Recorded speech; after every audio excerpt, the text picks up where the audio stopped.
Tapi bukan keliru karena nggak tahu. Tahunya yang yakinnya dibaca ke sana sesuai dengan arahan seseorang atau sesuai dengan pengetahuan dia. Bahwa kita salah itu. Rupanya ke sana misalnya. Yang asli kalau digunakan alatnya, maka tetap sah. Fa'aina man tuwallu fasamma wajhullah. Kemanapun kau hadapkan wajahmu, kamu itu lagi menghadap Allah. Di tengah hutan, padang pasir, nggak ada kompas, pakai begini nggak fungsi, misalnya sinyalnya nggak ada, udah akhirnya istirahat. Kalau nyari pengetahuan kiblat malah nggak sholat habis waktunya, nah itu boleh dia sholat kemanapun tetap sah. Satu aja apa tadi ya?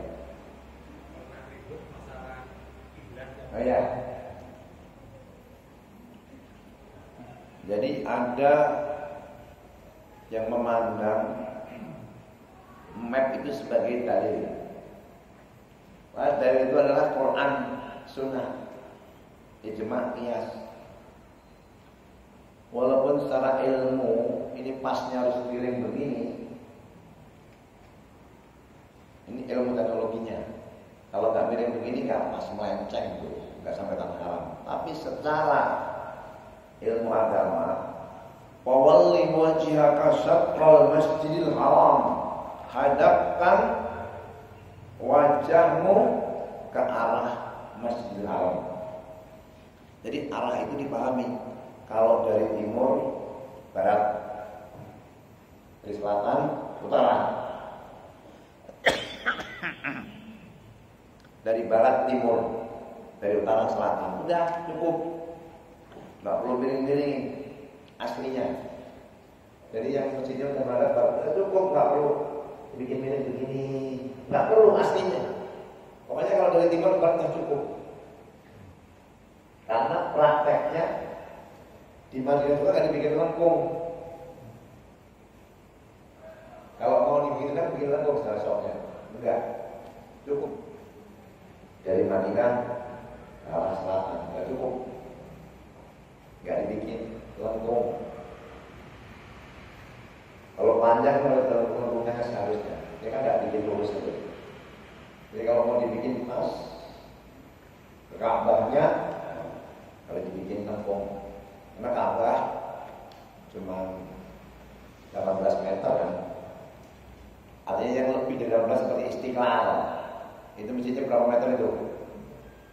Dia harus bikin lengkung, enggak ternyata gitu, enggak cukup, ke barat sudah cukup.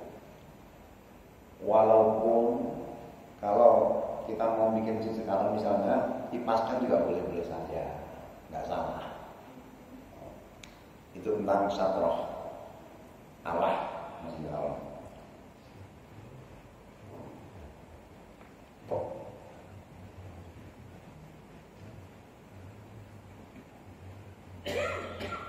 Terakhir Pak Haji Tabrani ya, tentang salawat.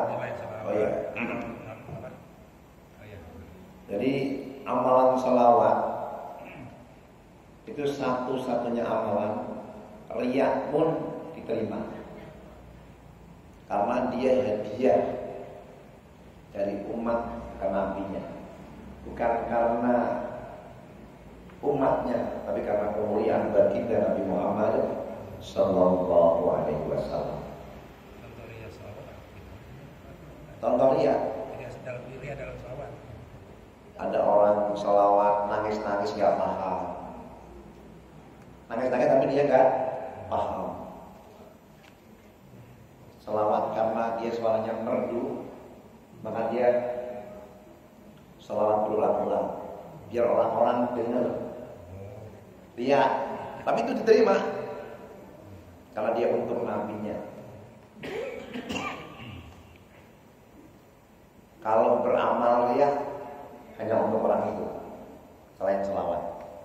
Tapi itu selawat sampai, karena itu hadiah untuk nabinya. Satu selawat 5 keutamanya, dapat 10 rahmat, meningkatkan derajat, menghapus dosa, disebut namanya di hadapan Nabi, dan nama bapaknya, lalu terkurangi keburukannya, ditambahi kebaikannya, diangkat derajatnya dalam silsilah al-hadis sahihah. Jadi sholawat itu luar biasa. Minimal 5 itu kita dapatkan dengan kita sholawat untuk berindah Nabi Muhammad. Semoga perbanyak Allahumma sholli wa sallim wa barik alaihi. Makan, minum, sholawat, mau tidur, sholawat. Dalam diam kita sholawat Allahumma sholli ala sayyidina Muhammad, Allahumma sholli ala sayyidina Muhammad. Banyak sholawat ala Muhammad. Boleh sholawat tibil qulub, sakit qalbu ini. Allahumma sholli ala sayyidina Muhammadin tibil qulubi wa dawaiha wa afiyatin abdani wa shifaiha wa nuril absari wa diyaiha wa ala alihi wa sahbihi wa sallim. Aneka pada salat manapun, yang pendek salat jadi sallallahu alaihi Muhammad. Ya. Oh lain nggak? Ya beda. Ada beda faedahnya. Yang paling bagus salat Ibrahim. Allahumma sholli ala Muhammad wa ala ali Muhammad kama shallaita ala Ibrahim wa ala ali Ibrahim wa barik ala Muhammad wa ala ali Muhammad kama barakta ala Ibrahim wa ala ali Ibrahim fil alamin innaka Hamidum Majid. Atau jalankan Allahumma sholli ala sayyidina Muhammad wa ala ali sayyidina Muhammad kama shallaita ala sayyidina Ibrahim wa ala ali sayyidina Ibrahim, dan seterusnya. Boleh.